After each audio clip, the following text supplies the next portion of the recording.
रामायण। मैं काल हूं। राम, लक्ष्मण और सीता केवट की बातें सुनकर आश्चर्यचकित थे, जबकि लक्ष्मण धीरे धीरे अपना धीरज खो रहे थे। पर राम ने बड़े ध्यान से केवट की बातें सुनी। केवट तो ऐसे ही अवसर की ताक में था कि वो किसी तरह प्रभु के श्री चरण छू सके और उनका आशीष ले सके। केवट की पत्नी भी नहीं समझ पा रही थी कि जिस श्री राम के लिए पति के मन में इतना मान सम्मान है, उन्हें वो अपनी नौका पर क्यों नहीं चढ़ाना चाहता। और अंततः केवट ने अपने मन की बात श्री राम से कह दी। प्रभु, हम ठहरे साधारण केवट। हमारी रोजी का बस एक ही आधार हमारी नौका है। अगर ये नौका भी हमारे हाथ से निकल गई तो हम और हमारा परिवार कैसे जिएगा। परंतु नौका आपके हाथ से कैसे निकल जाएगी निषाद राज? ये तो सदा से आपकी है और आपकी ही रहेगी। अरे प्रभु, आपके चरण धूलि के स्पर्श भर से जब पत्थर नारी बन सकता है तो हमारी नौका का कौन बिसात। कहीं यो नारी बन गई तो हम का खाएंगे और का खिलाएंगे दुई दुई नारियों का। आपके मन में ये भ्रम कैसे पैदा हो गया निषाद राज? किसने बताया ये सब? प्रभु श्री राम का प्रताप किससे छुपा है माई? यदि आप कहना चाहते हैं कि आप हमें नदी नहीं पार करा सकते तो साफ साफ बता दीजिए, हम कोई दूसरा उपाय ढूंढ लेंगे। ठहरो लक्ष्मण, मैं निषाद राज का संकट समझ रहा हूं। इनकी शंका का समाधान हमें ही करना होगा। तो बताइए निषाद राज, हम आपकी शंका का समाधान कैसे करें? समाधान तो एक ही है प्रभु। अगर हम आपके पैर धो लें तो आपकी चरण धूलि बह जाएगी और सारा संकट भी दूर हो जाएगा। बस इतनी सी बात कहने के लिए आपने इतना समय लगा दिया। तो आइए, ये कार्य अभी पूरा कर लीजिए। आपके ये चरण पखार कर हम भवसागर पार कर जाएंगे और फिर आप नदी पार कराने को तो कहा, प्राण देने को भी कहेंगे तो वो भी दे देंगे हम। अब कृपा करके हमरे कथौटे में अपने पैर डाले प्रभु। हम अपने आंसुओं से धोना चाहते हैं इन्हें। बस प्रभु, बस। लगता है हम ऐसे ही जीवन भर ये चरण पखारते रहे। डाले कथौटी में प्रभु चरण, लगी अश्रु की धारा। जामे प्रभु चरण रज बाही, बाही प्रेम की धारा। अब तो आपकी इच्छा पूरी हो गई ना निषाद राज? अब शीघ्रता करें। नहीं प्रभु, नहीं। इतनी जल्दी हम इन चरणों को कैसे छोड़ दें? इन चरणों के साथ साथ हमें अपने मन का मैल भी तो धोना है। कहा स्वामी, बस तुम्हें ही प्रभु के चरण धोए जाओगे या हमें भी धोने दोगे? हमका भी तो ये चरण रज पीने दो। अरे पगली, तुझे रोका किसने? हम साथ साथ इन चरणों को पखारेंगे और साथ साथ भवसागर पार कर जाएंगे।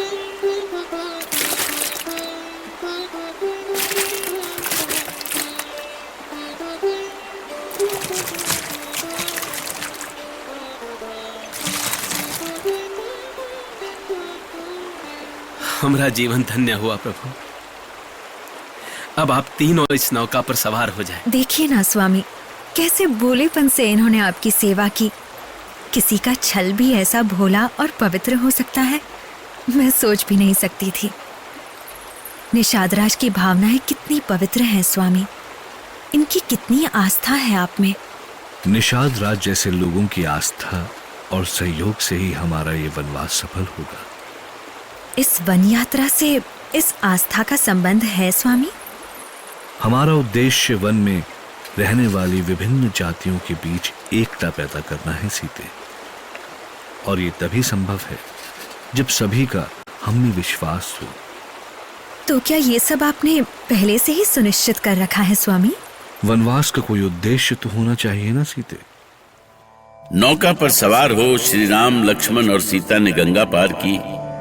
निषाद राज ने बड़े प्रेम से उनका मार्गदर्शन किया था और भविष्य में किसी भी सहायता का विश्वास दिलाया। श्री राम ने प्रसन्नता पूर्वक निषाद राज का निवेदन स्वीकार करते हुए भरद्वाज आश्रम के लिए प्रस्थान किया था। दूसरी ओर दूत भरत और शत्रुघ्न को साथ लेकर अयोध्या पहुंचे थे।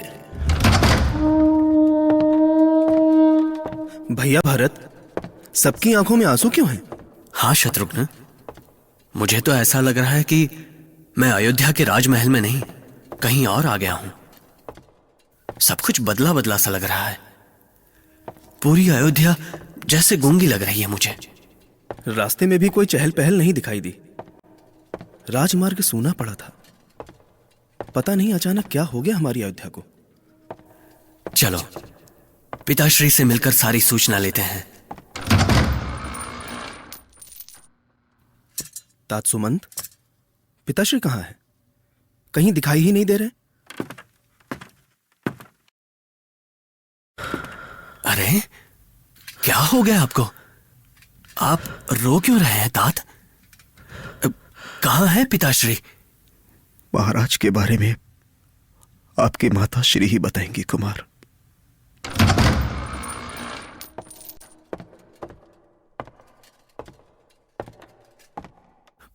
माँ, माँ, माँ कहाँ हो माँ? भरत, भरत, आओ पुत्र, आओ। मैं जाने कब से तुम्हारी प्रतीक्षा कर रही थी। पिताश्री कहाँ है माँ? ना वो दरबार में दिखे और ना अपने कक्ष में।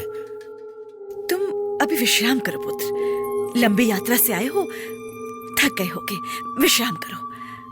तुम बातें क्यों बदल रही हो माँ? क्या पिताश्री स्वस्थ नहीं है? पुत्र, सांसारिक प्राणियों की जो गति होती है,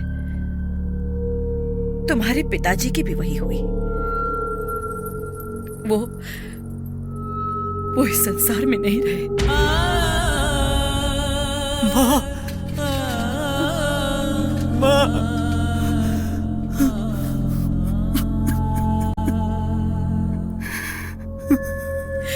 पुत्र, क्या हुआ पुत्र?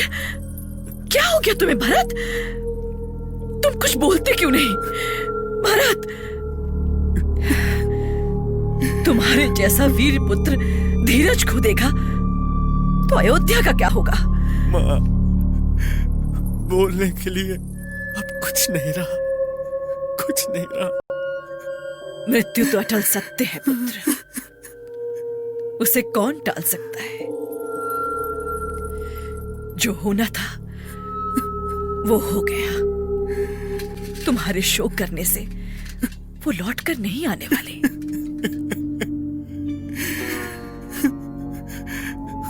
माँ, मैंने तो सोचा था कि भैया का राज्य अभिषेक होगा तो पिताजी हमारे लिए बुलावा भेजेंगे, पर पिताजी ही नहीं रहे। माँ, महाराज को ऐसा कौन सा रोग हो गया था कि मुझे सूचना देने का भी समय नहीं मिला। हे ईश्वर, भैया राम और लक्ष्मण कितने भाग्यशाली हैं कि उन्होंने पिताजी के अंतिम दर्शन तो किए। माँ, वो दोनों कहाँ हैं माँ? वो ठीक तो है ना? राम अब यहाँ नहीं है पुत्र। क्या नहीं है? से आपका क्या मतलब? ऐसे समय में कहाँ गए वो? वो लक्ष्मण और सीता को साथ लेकर वनवास चले गए हैं। माँ, ये क्या कह रही हो माँ? वो वनवास क्यों जाएंगे? भरत, जिसके भाग्य में जो होता है वो वही पाता है पुत्र। इस बात पर तुम्हें इतना सोचने की आवश्यकता ही क्या है? माँ, पहले सच सच बताओ, कहाँ है भैया, कहाँ है भाभी? मैं सच कह रही हूँ पुत्र, सच कह रही हूँ। मेरी बात का विश्वास करो। वो तुम्हारे भले के लिए ही वनवास चले गए हैं। नहीं नहीं, ये नहीं हो सकता माँ, ऐसा नहीं हो सकता। भैया भाभी हमें ऐसे छोड़कर नहीं जा सकते माँ, कभी नहीं। ये ठीक नहीं हुआ माँ, ये ठीक नहीं हुआ, बिल्कुल ठीक नहीं हुआ। भरत, माता के कई की बातें सुनकर भरत के होश उड़ गए। उनकी आंखों में आंसू की धारा उमड़ पड़ी। लगा उनके प्राण ही निकल जाएंगे। कि कई को तो लग रहा था कि वो भरत को उनके राज्याभिषेक की सूचना देकर बहुत बड़ा पुरस्कार देंगे, लेकिन ऐसा नहीं हुआ। वो तात तात पुकारते हुए मूर्छित होकर गिर गए। राम